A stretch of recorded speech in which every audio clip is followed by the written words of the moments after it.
नमस्कार, आदाब, बहुत-बहुत स्वागत आप सभी का। आप देख रहे हैं खास कार्यक्रम नज़र और नज़रिया। मैं हूँ आपके साथ बुशरा खानम फहाद। ट्रंप लगातार मोदी जी को धमकाते रहे, ट्रंप लगातार नरेंद्र मोदी को ये कहते रहे कि कैसे व्यापार की धमकी देकर उन्होंने ऑपरेशन सिंदूर जो है उस पर सीज़फायर उन्होंने कराई हिंदुस्तान और पाकिस्तान के बीच में। लगातार वो इन बातों को अलग-अलग तरीके से दोहराते रहे, धमकाते रहे और इन्हीं धमकियों और दोहराने के बीच फिर ट्रंप का ऐलान आया और ट्रंप ने कहा कि भारत के ऊपर 50% टैरिफ लगाया जा रहा है। इस टैरिफ से पूरे देश में हाहाकार मच गया, सेंसेक्स धड़ाम हुआ। इसके अलावा जिन इंडस्ट्रीज पर सबसे ज्यादा फर्क पड़ेगा इस एक्सपोर्ट का, उन इंडस्ट्रीज की जो फैक्ट्रीज हैं वो बंद होनी शुरू हो गई और लगातार ये सिलसिला अभी भी जारी है। अभी भी बाजार में उसी तरह का हाहाकार मचा हुआ है क्योंकि थोड़ा बहुत नहीं 50% का टैरिफ जो है वो मोदी जी के दोस्त डोनाल्ड ट्रंप ने मोदी जी के ऊपर लगा दिया है, देशवासियों के ऊपर लगा दिया और इसकी कीमत लगातार देश जो है वो भुगत रहा है नरेंद्र मोदी और डोनाल्ड ट्रंप की जो दोस्ती थी उसको। आपको याद होगा जब ऑपरेशन सिंदूर के दौरान पार्लियामेंट के अंदर इसको लेकर बहस हो रही थी और जब इस पर चर्चा हो रही थी और राहुल गांधी ने जब बोलना शुरू किया था तो राहुल गांधी ने चैलेंज दिया था नरेंद्र मोदी को कि वो ट्रंप का नाम अपने जुबान से निकालें और ये कहें कि ट्रंप ने सीज फायर नहीं कराया है। मोदी जी आए, लोकसभा में बोले, लेकिन ट्रंप का नाम उनकी जबान से नहीं निकला। अब टैरिफ लगाया गया है तब भी मोदी जी कुछ नहीं बोले। लगातार अनगिनत बार अलग अलग तरीके से बेइज्जत करता हुआ ट्रंप जो है वो हिंदुस्तान को लगातार नीचे दिखाते हुए नजर आ रहे हैं। लेकिन उसके बाद भी क्या हुआ, मोदी जी बिल्कुल खामोश रहे। मोदी जी हर गैर जरूरी चीज पर बोलते हैं, लेकिन जहां देश ये उम्मीद कर रहा था कि अपने आप को 56 इंची कहने वाले, विश्व गुरु की उपाधि खुद को देने वाले नरेंद्र मोदी अपने लब खोलेंगे, कुछ बोलेंगे, तो वो नहीं बोले। लेकिन अब मोदी जी बोले हैं। अब मोदी जी ने ट्रंप के एक ट्वीट पर वो एकदम से नतमस्तक हो गए हैं और फौरन की फौरन उन्होंने उस दोस्ती जो है, जो ट्वीट उन्होंने किया है, एक तरह का लॉलीपॉप ट्रंप ने जो दिया है उस पर कैसे एक तरह से लेट गए हैं मोदी जी। उनके उसके बारे में तो मैं आपको बताऊंगी, उस बयान के बारे में भी मैं आपको बताऊंगी, लेकिन आप पहले सुन लीजिए ट्रंप ने आखिर कहा क्या है। And are you ready to reset relations with India at this point? I always will. I'll always be friends with Modi. He's great. Prime Minister. He's great. I'll always be friends, but I just don't like what he's doing at this particular moment. But India and the United States have a special relationship. There's nothing to worry about. तो कह रहे हैं कि special relationship है, मोदी जी से दोस्ती की वो बात कर रहे हैं, लेकिन क्या ट्रंप ने ये कहा है कि वो 50% टैरिफ जो है वो हटा देंगे? क्या उन्होंने वीजा को लेकर जिस तरह के प्रतिबंध लगाए हैं वो सब क्या हटा देंगे? क्या वो भूल जाएं कि बेड़ियों में जकड़े हुए भारतीय लौट कर आए थे, हाथों में जंजीरों, पैरों में बेड़ियां लगाए? क्या हम ये भूल जाएं कि पाकिस्तान और हिंदुस्तान को हाइफनेट कर दिया था ट्रंप ने और किस तरह से आसिम मुनीर को उन्होंने बुलाकर व्हाइट हाउस में किस तरह से उनसे बातचीत की थी? क्या ये सब कुछ भूल जाए? वो तमाम तस्वीरें आती हुई वो सब कुछ अब भूल जाएं? और सिर्फ ट्रंप ने कह दिया कि मोदी जी डियर फ्रेंड है तो मोदी जी उस पर एक तरह से नतमस्तक हो गए। अब मैं आपको बताने जा रही हूँ कि मोदी जी ने क्या कहा है। मोदी जी ने इस जो ट्वीट किया गया है, इस ट्वीट को एएनआई ने इसको कोट किया और मोदी जी ने फौरन से तत्परता दिखाते हुए इसको रीट्वीट किया और रीट्वीट करते हुए उन्होंने लिखा है, deeply appreciate and fully reciprocate president Trump's sentiment and positive assessment of our ties. India and the US have a very positive and forward-looking, comprehensive and global strategic partnership. अब यहाँ मोदी जी से पूछा जाना चाहिए कि मोदी जी, जब आपसे पूरा देश कह रहा था, जब नेता प्रतिपक्ष कह रहे थे, विपक्ष के नेता आपसे कह रहे थे कि ट्रंप को लेकर बयान दीजिए, ट्रंप को सबक सिखाइए, ट्रंप को बताइए कि वो ऐसे हिंदुस्तान और पाकिस्तान को हाइफनेट नहीं कर सकते हैं, उनको बताइए कि वो पाकिस्तान और हिंदुस्तान को एक जगह लाकर नहीं खड़ा कर सकते हैं, उनको ये कहिए कि आपने सीज फायर नहीं कराया था, उनसे ये कहिए कि आप भारत की बेइज्जती नहीं कर सकते हैं, उनसे ये कहिए कि व्यापार की धमकी आप इस तरह से नहीं दे सकते हैं, उनसे ये कहिए कि हम चाहे रूस से तेल लें या ईरान से तेल लें, आप कौन होते हैं हमें बताने वाले।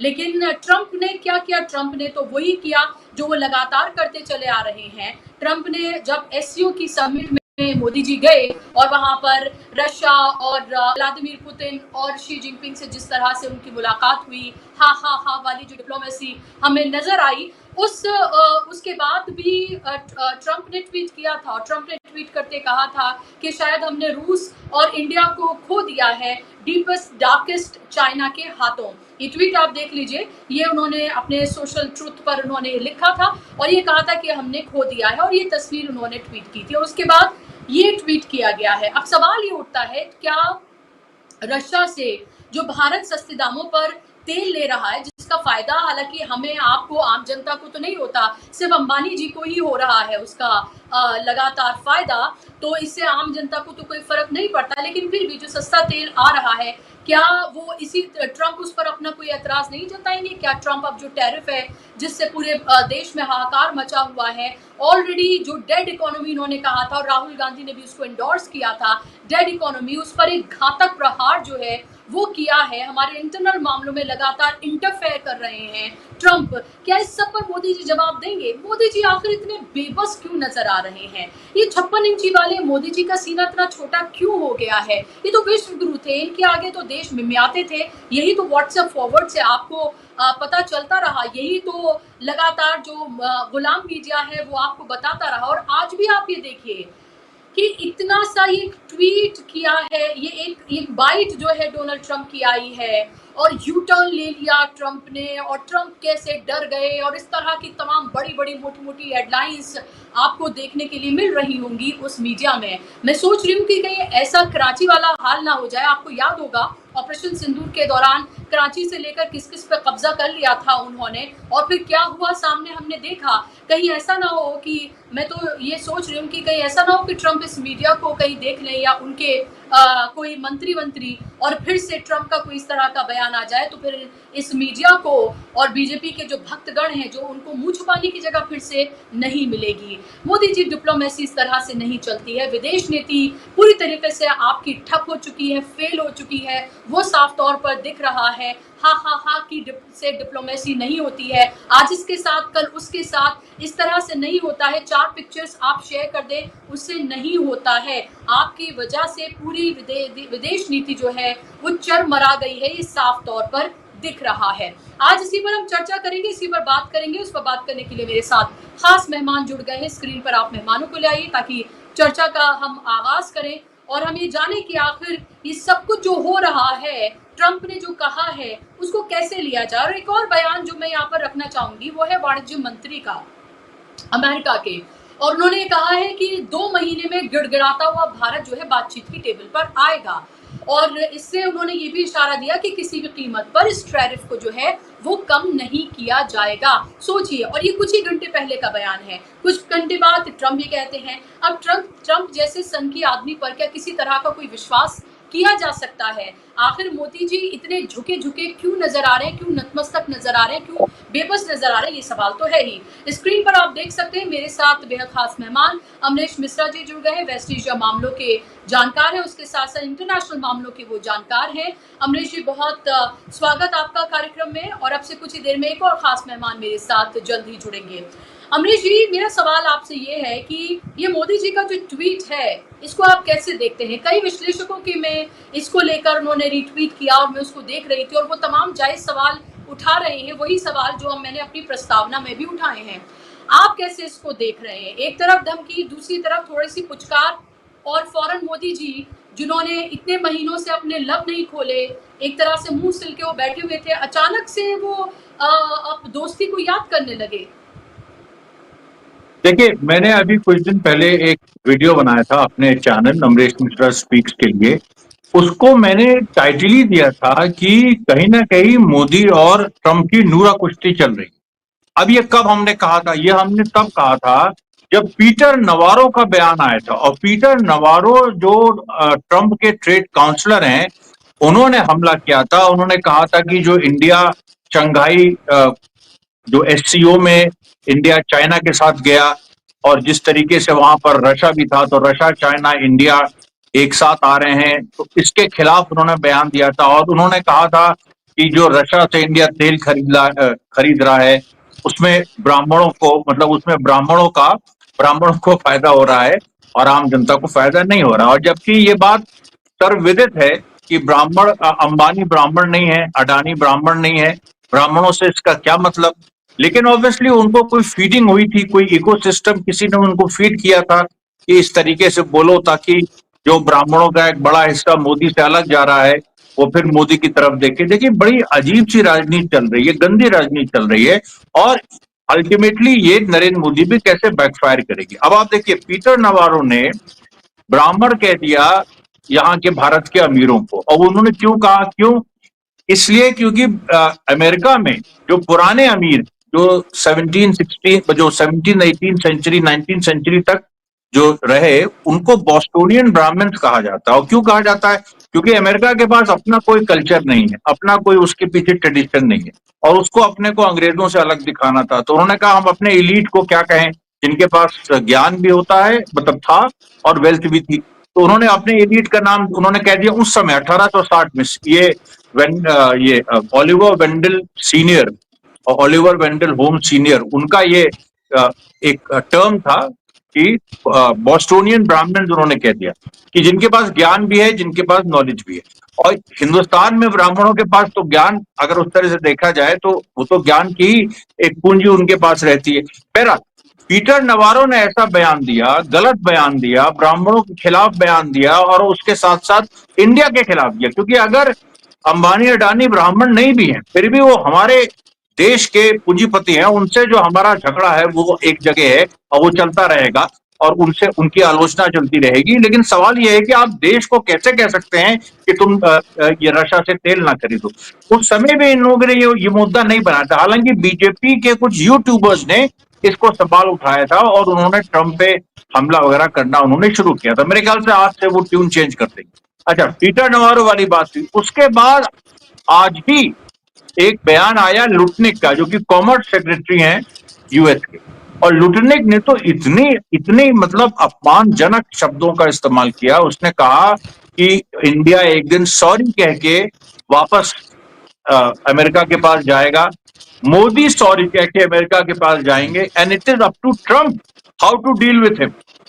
आई मीन, उसने उस समय तो इंडिया भी नहीं कहा, उसने कहा कि how to deal with Modi. मतलब जैसे मोदी कोई कैदी हो और उनके पास ले जाए जाएंगे, कोई युद्ध चल रहा है, और जब कैद होके जब उनके पास जाएंगे, जैसे राजा पोरस गए थे सिकंदर के पास, तो फिर सिकंदर ने उनसे जैसे डील किया था, उस तरीके की बात कि मोदी जाएंगे उनके पास और वो कैसे डील करेंगे ये उनके ऊपर। और उसने कहा कि India is a vowel between Russia and China, क्योंकि वाउल्स इंग्लिश में आप जानती EIOU, उसमें आई आता है और आर और सी चाइना का वो वाउल नहीं है। तो उन्होंने कहा इंडिया इज अ वाउल, मतलब ये कभी फिट नहीं होगा। अब ये हमला लगातार इंडिया पे क्यों हो रहा है भाई, वजह क्या है? अच्छा, उसके बाद लॉरा लूमर जो राइट विंग एक्टिविस्ट है, उन्होंने यहां तक कह दिया कि जो अमेरिका आउटसोर्स करता है उस पे भी टैरिफ लगेगा। अरे पागल हो गए, मतलब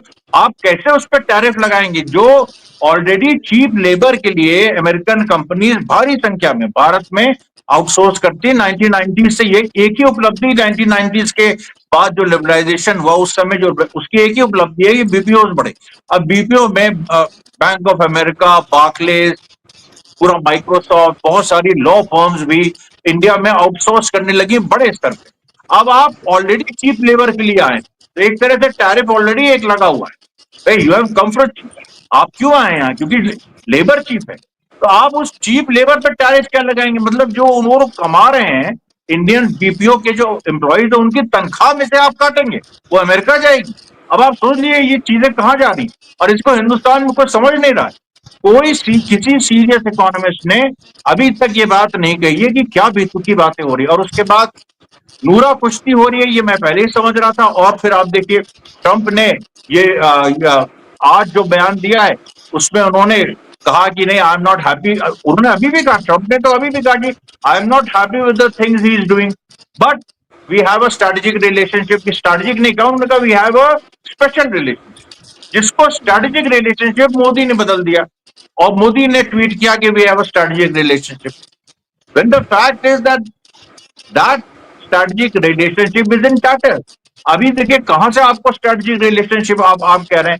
अभी चाइना सी में साउथ पैसिफिक की जो हालत है, मतलब ये जो पैसिफिक ओशन की हालत है, उसमें ये स्थिति है कि जो अमेरिका का असेसमेंट है कि अगर चाइना और अमेरिका में युद्ध हो जाए आज की तारीख में, तो जो अमेरिकन बेसेस है वहां पर, जो अमेरिकन एयरक्राफ्ट साउथ चाइना सी में पैसिफिक में, वो एक हफ्ता लास्ट नहीं करेंगे। ये पूरी स्थिति है वहां।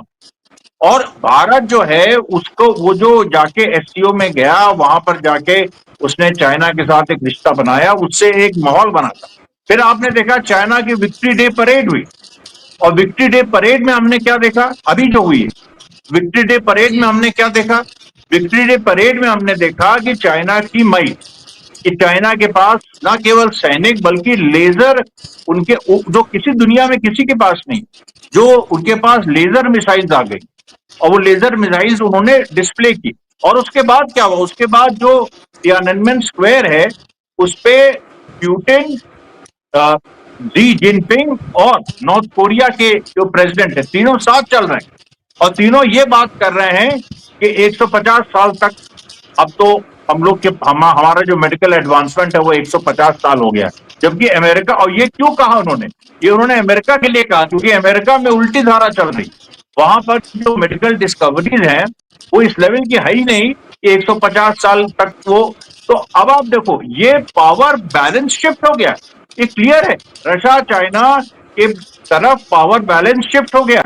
और अगर आप आज के दौर में ट्रम्प, आपको जवाब देना चाहिए था कि ये तो ट्रम्प था जो बदतमीजी कर रहा था, हम तो हमारा जो रिलेशनशिप है वो रहेगा, लेकिन सवाल ये है कि उस पर ये कहना कि स्ट्रेटजी। एक सवाल जो इसमें जोड़ना चाह रही थी अमरीश जी कि ये डिसीजन क्यों है, जब आपको बोलना चाहिए था, जब आपसे तमाम विपक्ष पूरा देश कह रहा था कि मोदी जी बोलिए, पार्लियामेंट तक में कहा गया, राहुल गांधी ने तक चैलेंज किया, तब तो आप बोले नहीं। अभी हर तरीके से जब अमेरिका ने टैरिफ से लेकर अमेरिका के मंत्री किस तरह के बयान दे रहे हैं, सब कुछ हो रहा है, आखिर मोदी जी ने ये किया है तो किया क्यों? खामोश अभी भी रह सकते थे वो। आखिर ये जो जल्दबाजी है, ये जो देखने के लिए हमें मिला है, वो भी पब्लिकली, आखिर क्यों किया गया है? देखिए मुझे लगता है कि इनकी ये समझ गए हैं कि जो इंडिया की ज्योग्राफी है, जियो पॉलिटिक्स में ज्योग्राफी बहुत इंपॉर्टेंट होती है, इंडिया की ज्योग्राफी ऐसी है, रशिया चाइना से आप दूर रह नहीं सकते। लेकिन ट्रम्प के साथ भाई इनका, जिसको अम्बिलिकल कॉर्ड कहते हैं, वो जुड़ा हुआ है। ये जो सत्ता में आए हैं वो अमेरिका इजराइल की पूरे डिजाइन के साथ आए, तो वो कैसे ये भूल, वो अगर उसमें अगर इन्होंने 3-5 किया तो वो पूरा पूरा कट्टा चिट्टा खुल जाएगा, सीधी बात है। और भी बहुत सारे सीक्रेट्स हैं। अब यहाँ पर जो देखिए, यहाँ पर जो बात है वो ये है कि ये एक तरफ इंडियन स्टेट चाहता है कि हम रशिया चाइना के साथ जाएं, वो ये लगभग तय कर चुका है। अब नरेंद्र मोदी व्यक्तिगत रूप से यहाँ पर पहली बार यह अंतर्विरोध हुआ है इंडियन स्टेट और नरेंद्र मोदी में, otherwise Modi represented a system, और अब वो सिस्टम जो है वो कुछ और चाह रहा है, मोदी की जो मंशा है कुछ और है। अब मोदी ने सोचा कि भाई इसमें हम जा ही रहे हैं, हो सकता है सत्ता से भी चले जाएं, यहाँ से पूरा एक हमारा नैरेटिव शिफ्ट हो ही रहा है रशिया चाइना की तरफ, जाते जाते अडानी का कुछ फायदा करा दे, इसलिए ये बोले हैं। जो इन्होंने ट्वीट किया है उसके पीछे जरूर कोई बिजनेस डील अडानी से लेके है, जो ये अमेरिका के साथ अभी भी कराना चाहते हैं। क्योंकि अडानी का देखिए क्या है, उसके 3-4 स्टेक्स हैं, वो हर जगह फैले हुए हैं, उनके चाइना में भी है, रशिया में भी है, एक समय ईरान में भी जो पूरा पोर्ट बनने की बात थी उसमें भी अडानी का पूरा शेयर था, फिर अमेरिका ने, मतलब एक उनका प्रोजेक्ट था, फिर अमेरिका ने मना कर दिया तो उसके बाद वहां से पीछे हट गए, फिर उसके बदले कुछ अमेरिका ने प्रॉमिस किया था। तो अब सवाल यहाँ, हमको जो अंदरूनी खबर है वो ये है कि अडानी से जो एक सॉफ्टवेयर कुछ उसको आर्टिफिशियल इंटेलिजेंस के फील्ड में जो अडानी आना चाहते हैं, तो अमेरिका ने उनको कहा आने को, लेकिन उनके पास एक्सपर्टीज नहीं, उनके पास अभी भी देखिए अंबानीज ने भी बहुत पहले कह दिया था एआई के बारे में, लेकिन एक्सपर्टीज उनके पास अभी भी नहीं। इंडिया में किसी प्राइवेट कंपनी के पास एआई फील्ड में कुछ करने का है ही नहीं, उनके पास उनका बेस नहीं। अब यहाँ पर जो है कुछ मामला फंसा है, कुछ और डील है, क्या है वो तो देखिए वक्त बताएगा। लेकिन मुझे लग रहा है कि ये नरेंद्र मोदी ने जो बहुत सारे राइट विंग का जो प्रेशर था कि अमेरिका से क्यों लड़ रहे हो, अमेरिका से क्यों लड़ रहे हो, फिर तुम्हें इजराइल से भी लड़ना पड़ेगा, फिर फिलिस्तीन का भी साथ देना पड़ेगा, ईरान का भी साथ देना पड़ेगा, जो पूरा राइट विंग था उनके प्रेशर में जो है ये मोदी बोले। लेकिन इस बात का कोई खास, क्योंकि निर्मला सीतारमण का आज ही का बयान, India will buy oil from Russia, कि India will buy oil from Russia, clearly उन्होंने कहा। और इंडिया रशिया के ऑयल के बिना रह नहीं सकता। आपको पता है कितना रेवेन्यू, अच्छा जो अंबानी अडानी ने, अंबानी की रिफाइनरी ने जो फायदा उठाया वो एक तरफ कर दीजिए। इंडियन गवर्नमेंट ने जो रशिया के साथ ट्रेड हुआ है, और जो क्योंकि पब्लिक सेक्टर कंपनीज ने भी उस क्रूड ऑयल को रिफाइन किया और बेचा है, केवल अंबानी ने नहीं बेचा है। और अंबानी ने भी जो बेचा है उस पे भी रेवेन्यू आया। 44 से 46 हजार करोड़ भारत ने कमाया है एक साल, 44 से 46 हजार करोड़।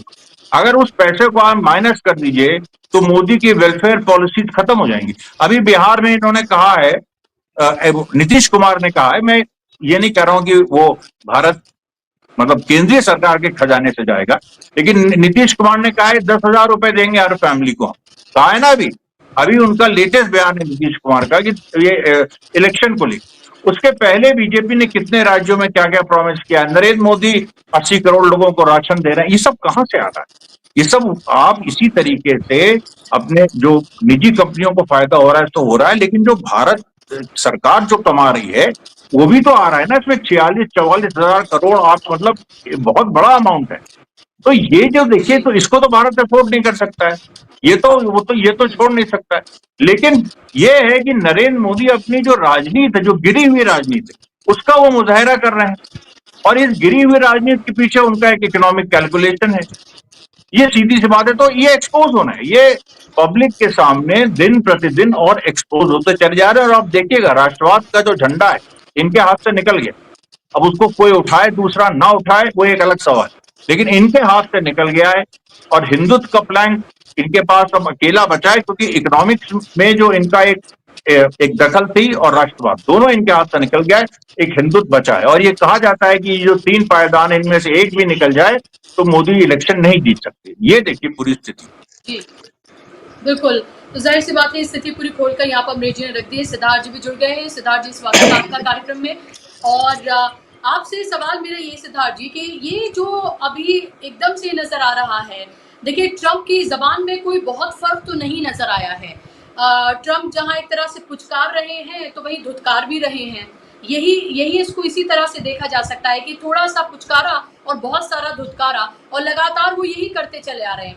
आखिर मोदी जी जो अब तक खामोश थे, जो किसी के भी कहने पर, प्रेशराइज करने पर बोल नहीं रहे थे, आखिर ट्वीट क्यों करना पड़ा? क्या इसके पीछे की वजह आप देख रहे हैं? क्योंकि अमेरिका की या ट्रंप की किसी तरह की कोई स्ट्रैटेजी में कोई फर्क नजर आया हो, कोई ट्रंप ने टैरिफ हटाने की बात की हो, या हम इसमें ढील बरतेंगे वो कहा हो, ऐसा तो कुछ भी नहीं है। बल्कि उनके मंत्री तो और ज्यादा खराब बयान दे रहे हैं।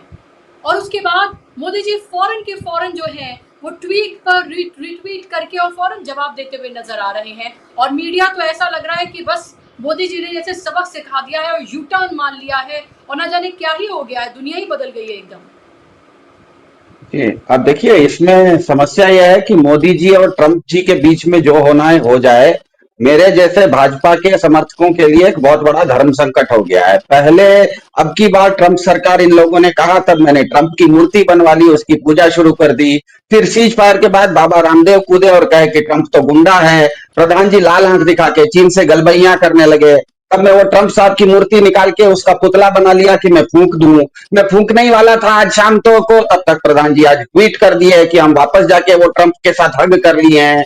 अब ट्रंप का मेरा जो पुतला है, जो मैं आज फूंकने वाला था, उस पर तो इन्होंने पानी फेर दिया है। तो अब मैं कहाँ जाऊं? तो मैं भाजपा का जो क्या कहते हैं समर्थक हैं, उनके लिए तो बहुत बड़ा धर्म संकट है कि वो ट्रंप साहब की मूर्ति बनाए या ट्रंप साहब का पुतला फूंके। पहले ये स्पष्ट कर दे भारत के प्रधान जी, तब ठीक होगा ना।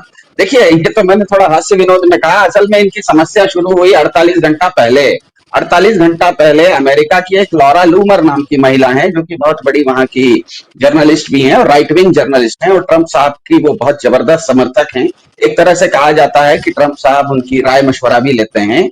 उन्होंने ट्वीट किया कि ये टैरिफ वरीफ का दबाव काम नहीं कर रहा है। अमेरिका को, भारतीय कंपनी को, जो वो आईटी मतलब इंफॉर्मेशन टेक्नोलॉजी का जो आउटसोर्स किया जाता है, आउटसोर्स का मतलब है जो अमेरिका से भारत में कॉल सेंटर बहुत सारे चलते हैं, वो गुड़गांव में भी चलते हैं, वो नोएडा में भी चलते हैं, वो हैदराबाद में भी चलते हैं, वो बेंगलोर में भी चलते हैं, मद्रास में भी चलते हैं। भारत में कई महानगरों में इस तरह के अमेरिकी कंपनियों के लिए आउटसोर्स कॉल सेंटर चलते हैं। वो कॉल सेंटर अब उसको बंद करना चाहिए, ये आउटसोर्सिंग बंद होनी चाहिए, मेक इन ये सब कॉल्स, ये सब आउटसोर्सिंग अमेरिका में होनी चाहिए, ऐसा उन्होंने ट्वीट किया। अब ध्यान में रखिएगा कि भारत को हर साल छोड़ दीजिए, इस पिछले साल 2024 में 1 लाख करोड़ रुपया रेवेन्यू भारत को 1 लाख करोड़ रुपया भारत के नागरिकों को अमेरिका के इस एक्टिविटी से कमाई हो रही थी, जिसका टैरिफ से कोई लेना देना नहीं था। टैरिफ जो लगता है वो गुड्स पर लगता है, मतलब उत्पादन पर लगता है, वस्तुओं पर लगता है।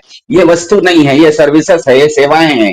तो टैरिफ अभी तक सेवाओं के ऊपर नहीं लगा है। तो टैरिफ अगर ऐसा हो जाए और अमेरिका आउटसोर्स करना बंद कर दे भारतीय आईटी कंपनियों को, तो पिछले साल भारतीय आईटी कंपनियों ने, आईटी कंपनी मतलब मैं बड़ी बड़ी कंपनियों की बात नहीं कर रहा हूं, छोटी छोटी जो कॉल सेंटर्स होते हैं, उन कंपनियों का कुल मिला के सालाना 1 लाख करोड़ रुपया का उनके पास रेवेन्यू आता था। मतलब हिंदुस्तानी नागरिक, करीब 1 करोड़ हिंदुस्तानियों को उसमें नौकरी मिली हुई थी। ये सब प्राइवेट सेक्टर में काम करते हैं, आपको पता है। नोएडा में जाइए, गुड़गांव में जाइए, छोटे छोटे कॉल सेंटर रहते हैं, 100-200 लोग काम करते हैं। वो सुबह मेट्रो से आते हैं, कुछ लड़के होते हैं, कई बार तो आप कॉलेज के स्टूडेंट्स को भी उसमें देखते हैं कि वो पैसा कमाने के लिए 2-4 घंटे के लिए आ जाते हैं, मेट्रो पकड़ के आते हैं, 2-4 घंटा कॉल सेंटर में काम करते हैं, अच्छे से अंग्रेजी बोल लेते हैं, उनको स्क्रिप्ट दी जाती है और वो बात करके अपना चले जाते हैं। तो सालाना करीब करीब भारत में 1 करोड़ लोगों की रोजगार इस पर निर्भर है और 1 लाख करोड़ रुपया अमेरिका से पैसा भारत में आता है। और जिस गति से ये इंडस्ट्री ग्रो कर रही है,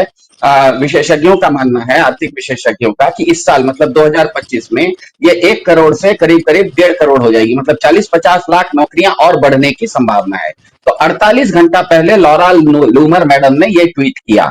ये ट्वीट करने के 24 घंटे के अंदर हवार्ड लुटनिक करके हैं, जो भारत में हमारे क्या कहते हैं कॉमर्स मिनिस्टर हैं, पीयूष गोयल साहब, उसी तरह के वहां के कॉमर्स मिनिस्टर हैं हवार्ड लुटनिक साहब। उन्होंने कह दिया, उन्होंने एक टीवी कार्यक्रम में कह दिया कि भारत 2 महीने के अंदर माफी मांगेगा।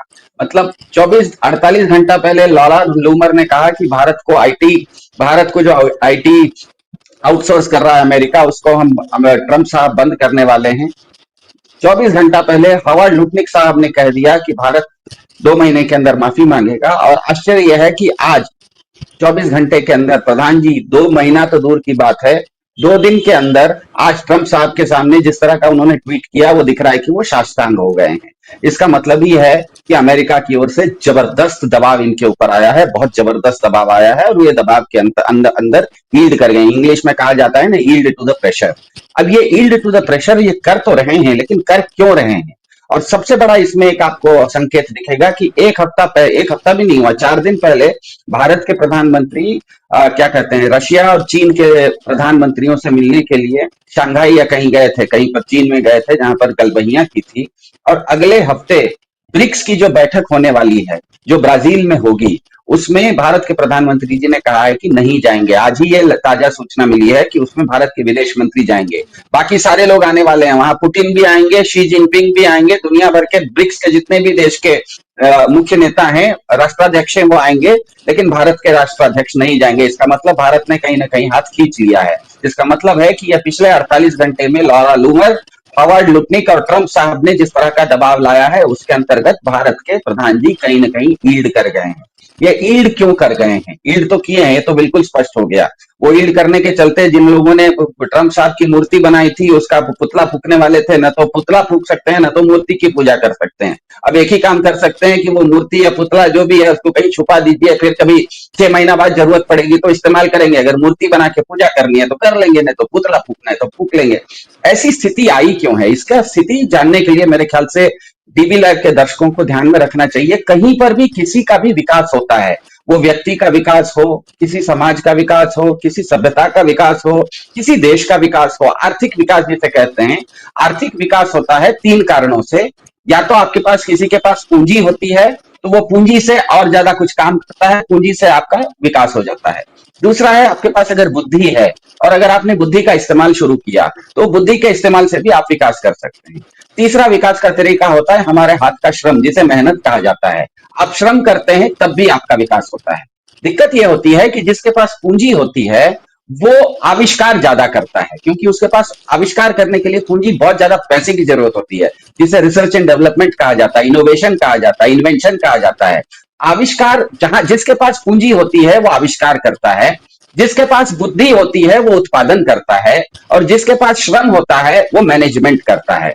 आप दुनिया में देख लीजिए, आज दुनिया में सबसे ज्यादा इन्वेंशन या आविष्कार, सबसे ज्यादा आविष्कार अमेरिका में होते हैं। इलॉन मस्क रोज नया आविष्कार करते हैं, चाहे वो कार का आविष्कार करते हैं, चाहे स्टारलिंक नाम के इंटरनेट का आविष्कार करते हैं, चाहे स्पेस में भेजने वाले रॉकेट का आविष्कार करते हैं। तो अमेरिका में सबसे ज्यादा आविष्कार होता है, क्योंकि अमेरिका के पास सबसे ज्यादा पूंजी है। हमें पता है अमेरिका कैपिटल स्टेट है।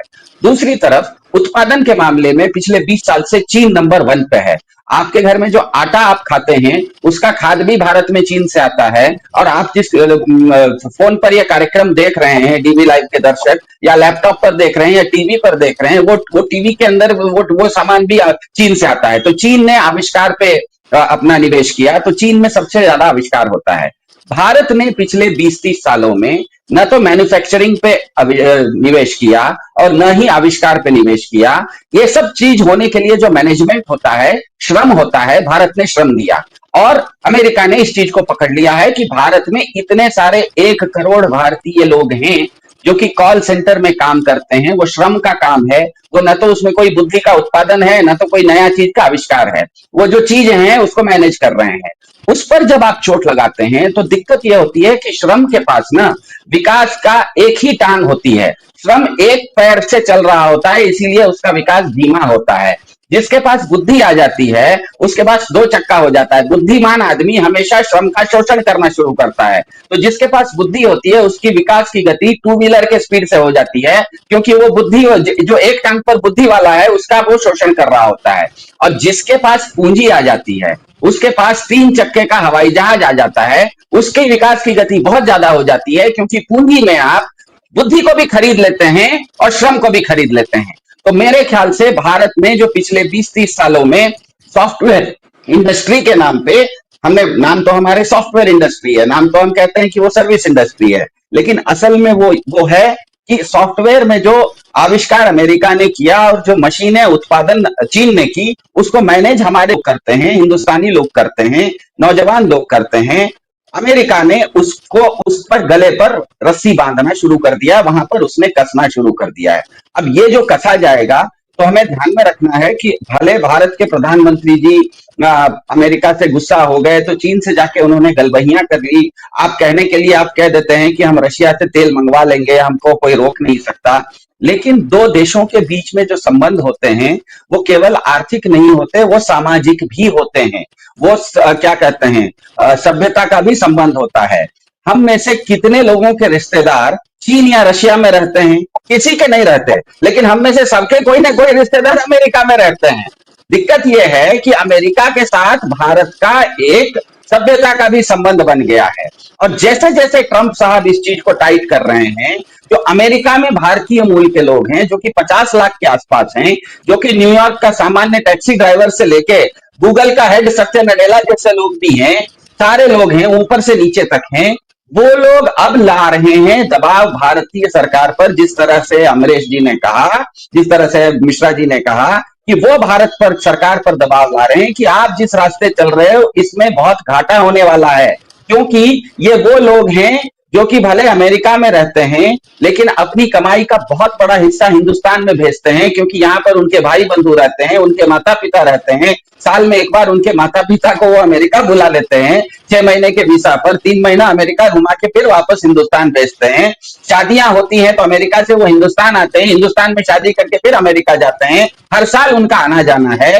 ये संबंध भारत का चीन के साथ नहीं है, ये संबंध भारत का रशिया के साथ नहीं है। तो ये जो सामाजिक ताना बाना बना हुआ है, तो जो अमेरिका में इस तरह के 50 लाख लोग हैं, 50 लाख भारतीय मूल के लोग जो कि अमेरिका में काम कर रहे हैं, उन्होंने मोदी सरकार पर जबरदस्त दबाव लाया। साथ में उन्होंने ट्रंप सरकार को मोदी सरकार की दुखती रग भी बताया। दोनों काम उन्होंने किया। उन्होंने कहा कि आपका ये टैरिफ का जो युद्ध है ना, ये भारत पर काम नहीं करेगा। उत्पादन का क्या कहते हैं, वस्तुओं का चीज आप पर काम नहीं करेगा। आप अगर टैरिफ ज्यादा लगाओगे तो भारत अपनी चीज अमेरिका के बदले वो यूरोप को बेच देगा, वो ऑस्ट्रेलिया को बेच देगा। लेकिन ये एक ऐसी चीज है सर्विसेज के मामले में जिसमें 1 करोड़ हिंदुस्तानियों की कमाई फंसी हुई है, इस पर अगर आप टाइट करोगे तो भारत सरकार सीधे सीधे घुटनों पर आ जाएगी। और ये जो मैं 3 दिन में 48 घंटे में हुआ है, पहले लॉरा लूमर ने कहा कि हम ये चीज बंद करेंगे, अगला होवार्ड लुटनिक ने कहा कि भारत दो महीने के अंदर माफी मांगेगा, और भारत को 2 महीने भी नहीं लगे, 2 घंटे के अंदर, 2 दिन के अंदर भारत के प्रधानमंत्री जी ने जिस तरह से ट्वीट किया, इससे ये शंका और ज्यादा गहरी होती चली जाती है कि इसी तरह का प्रेशर ऑपरेशन सिंदूर के समय भी ट्रंप साहब का भारत के ऊपर जरूर आया होगा। नहीं तो कोई कारण नहीं था कि 10 मई को सुबह 10:30 बजे जब कर्नल सोफिया कुरैशी ने कहा कि भारतीय सेना के एक मुट्ठी में पीओके और दूसरी मुट्ठी में अखंड भारत आ गया था, और शाम 5 बजे होते होते ट्रंप साहब ने ट्विटर पर घोषणा कर दी कि मैंने सीज फायर कर दिया, और भारत सरकार वो मान गई। इसका मतलब यह है कि भारत सरकार पूरी तरह से चारों तरफ से अमेरिका के प्रेशर में घिरी हुई। बुशरा जी। जी बिल्कुल, और वो साफ तौर पर दिख रहा है कि किस तरह से किस प्रेशर में घिरी हुई है।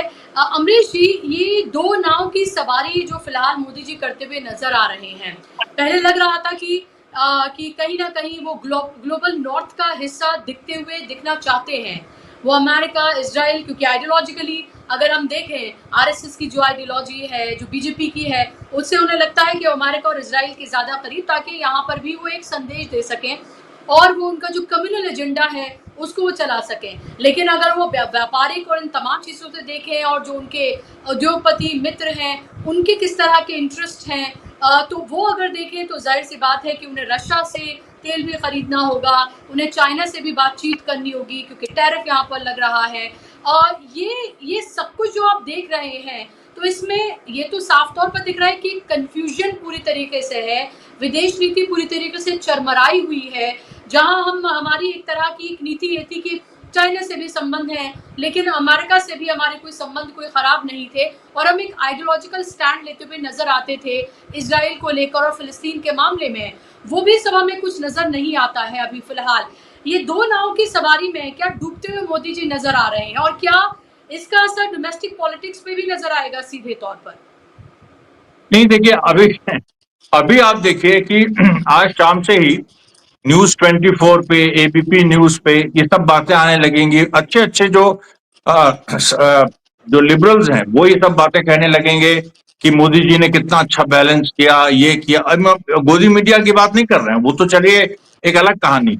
लेकिन ये लोग जो हैं, इनके बारे में मैं नाम नहीं लेना चाहता, लेकिन आप समझ रहे हैं, ये सब भी ये कहने लगेंगे कि देखिए ये इन्होंने बैलेंस कर दिया, अभी उनके साथ गए, अभी इनके साथ गए।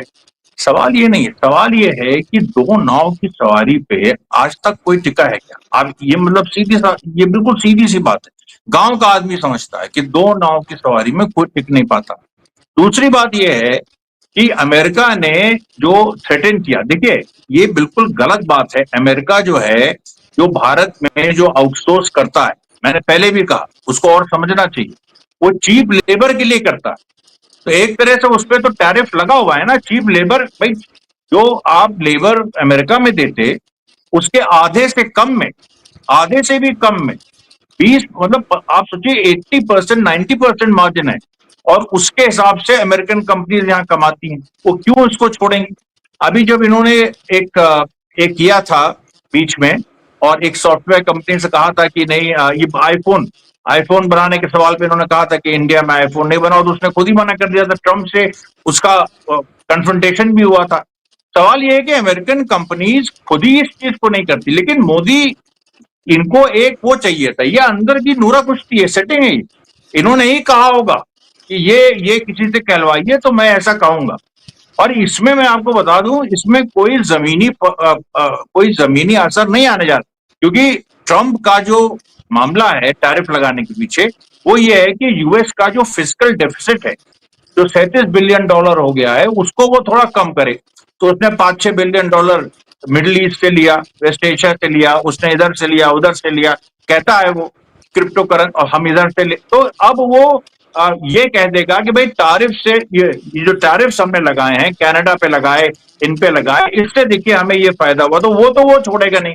और उसके बाद ना ही भारत की कंपनीज यहाँ पर आउटसोर्सिंग बंद कर सकती है, क्योंकि भारत की कंपनीज ने आउटसोर्सिंग अगर बंद कर दी, तब फिर आप सोचिए कि चाइना और रशिया के पास बहुत बड़ा इंसेंटिव है कि वो अपनी आउटसोर्सिंग यहाँ शुरू कर देगा। तो ऐसा नहीं है कि भारत में कोई एम्प्लॉयमेंट का संकट आ जाता है, जो ये बहुत सारे बुद्धिजीवी बताने की कोशिश करेंगे, मूर्ख हैं सब, कि ये सब बताने की कोशिश करेंगे कि यहाँ एम्प्लॉयमेंट का संकट आ जाए, कुछ नहीं होता। नरेंद्र मोदी अभी जिस रास्ते पे चल रहे हैं उसमें, और वो अगर रशिया चाइना के साथ जाते कोई दिक्कत नहीं, और मेरे ख्याल से अंदर खाते उनको जाना ही पड़ेगा। लेकिन ये एक केवल उनकी अपनी ऑप्टिक्स के लिए, राइट विंग कंस्टिट्यूएंसी को खुश करने के लिए, राइट विंग कंस्टिट्यूएंसी को खुश करने के लिए, और यहीं पर उनकी कमजोर है। क्योंकि देखिए राहुल गांधी ने ये बात बिहार रैली में बोली, उन्होंने जब तू तड़ाक किया उसमें बवाल भी हुआ, लेकिन वो तू तड़ाक सही था। क्यों था? क्योंकि उन्होंने ये कह दिया कि जब डोनाल्ड ट्रंप ने फोन किया और उनसे और ये कहा कि मैं तुमको मतलब मोदी को फोन किया ऑपरेशन सिंदूर के समय, और कहा कि मैं तुमको 24 घंटे 48 घंटे देता हूं, इन्होंने वो भी नहीं दिए, इन्होंने तो 5 घंटे में सरेंडर कर दिया। तो ये जो देखिए पूरा इंप्रेशन जा रहा है, बार बार ये इंप्रेशन जा रहा है कि ये जो है कमजोर हैं, ये झुक जाते हैं, ये कर देते हैं, वो कर देते हैं। अब उसके पीछे देखिए लॉजिक यही लोग देंगे कि भाई देखिए अगर ये नहीं करते वो, तो भारत में एम्प्लॉयमेंट क्राइसिस आ जाती। ये सब बेकार की बात है। जनता देख रही है इस बात को कि ये दो नाव पे सवारी करना चाहते हैं, या ये अमेरिका के आगे ये झुक गए हैं, और इसमें अडानी अंबानी की कहीं डील है, कहीं ना कहीं उनको फायदा है, वो रशिया से भी फायदा उठाते हैं, वो यहां भी फायदा उठाएंगे, और ये जो है एक नूरा कुश्ती।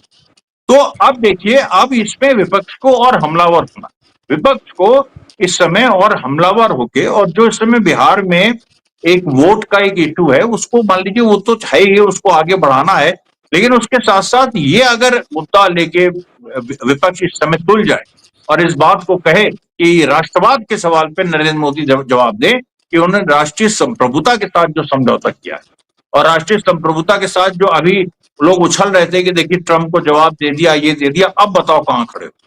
ये देखिए ये अंतर्विरोध है, ये ऐसे अंतर्विरोध हल नहीं होते राजनीति में। तो इसलिए देखिए बहुत साफ है कि नरेंद्र मोदी जो है वो अपनी अंतिम पारी खेल रहे हैं। अब उनके बाद क्या होगा क्या नहीं होगा उस पर हम नहीं जाना चाहते, लेकिन हम ये जरूर कहेंगे कि इस समय विपक्ष के पास एक सुनहरा मौका है। विपक्ष अगर राष्ट्रवाद के सवाल को उठा के और अगर टॉप दे सकते, तो नरेंद्र मोदी इस समय भरभरा के गिर जाए। जी जी बिल्कुल। और डोमेस्टिक पॉलिटिक्स में भी क्या हो रहा है, वोट चोर गद्दी छोड़ उनके साथ पूरी तरीके से चस्पा हो गया है, उस पर कोई जवाब देते नहीं बन रहा है। फिर वो अपनी मां को लेकर आए और किस तरह से उस सब का राजनीतिकरण किया गया, वो भी पूरी तरीके से फ्लॉप ही नहीं हुआ, बल्कि ऐसा बैकफायर किया कि अभी तक उसे संभाले नहीं संभल रहा है। तो ये तो नजर आ रहा है, देश भी ये देख रहा है और तमाम अवाम भी ये देख रही है कि कैसे हर नैरेटिव जो है वो मोदी जी का उल्टा पड़ता हुआ नजर आ रहा है। और उस सबके बीच बैठे बिठा एक बार फिर से मोदी जी ने मौका दे दिया, क्योंकि सिद्धार्थ जी आप ये देखें कि जब से 2014 से नरेंद्र मोदी आए हैं, प्रधानमंत्री बने हैं, तब से क्या सबसे ज्यादा प्रचलित किया गया? व्हाट्सएप के जरिए, इसके अलावा राइट विंग के जरिए, गोदी मीडिया के जरिए कि मोदी है तो मुमकिन है और मोदी जी विश्व गुरु है। पहले हमारे देश के जो प्रधानमंत्री उनके साथ क्या होता था, अब देखिए क्या होता है, कैसे वो तमाम तरह के जो फोटो ऑप है वो सब कराए गए और वो तमाम चीजें दिखाई गई। और हाल ही में आपने वो जापान से वो जो लड़की है उसका वीडियो भी आपने देखा होगा कि वो किस तरह से कह रही थी कि इसलिए सिक्योर हम फील करते हैं क्योंकि उनके रिश्ते जो हैं वो यहाँ से अच्छे हैं, और इसीलिए इस तरह की बात। क्या आपको नहीं लग रहा कि ये फिर से इसको एक तरह से जब से जापान गए, चाइना गए, इसको रीस्टैब्लिश करने की कोशिश की गई, लेकिन वो भी पूरी तरीके से नाकाम ही रही। वो जो उन्होंने कुछ अपने प्यादे इकट्ठे किए पीआर के लिए और उनकी वीडियो सामने निकल गए, रोते हुए, हाथ में थाली लिए हुए, वो तमाम जो किए जाते वो सब कुछ किया गया, वो भी एक तरह से नाकाम साबित हुआ। तो क्या ये जो एक चीज जिसको लेकर उनके भक्त जब उनसे बात करें तो ये कहते थे कि पहले कहते थे कि तू क्या है, और अब जो कहते हैं वो वाली वीडियो भी बहुत वायरल है। क्या आपको लग रहा है ये तमाम छवियां भी मोदी जी की इन कुछ सालों में पूरी तरीके से ध्वस्त हो गई हैं, और ये आखिरी कोशिशें हैं वो भी कामयाब होती हुई नजर नहीं आ रही हैं? संक्षेप में जी देखिए, एक बहुत बड़ी कहावत है, सब लोग सुने हुए हैं उसके, बड़े हुए तो क्या हुए जैसे पेड़ खजूर, पंथी को छाया नहीं फल लागे अति दूर। तो बीजेपी का इकोसिस्टम शुरुआत में तो कह रहा था कि देखो ये खजूर का पेड़ कितना बढ़िया है, कितना ऊंचा है, कितना बड़ा है। लेकिन अब धीरे धीरे उनको समझ में आ गया कि वो खजूर उनको भी नहीं मिल रहा है और ना तो खजूर के पेड़ की छाया मिल रही है। तो हुआ ये है कि जिस समय से खास करके इनकी मोदी जी की छवि उस समय सबसे ज्यादा उसको चोट लगी, जिस समय ट्रंप साहब ने जबरदस्ती सीज फायर कर दिया।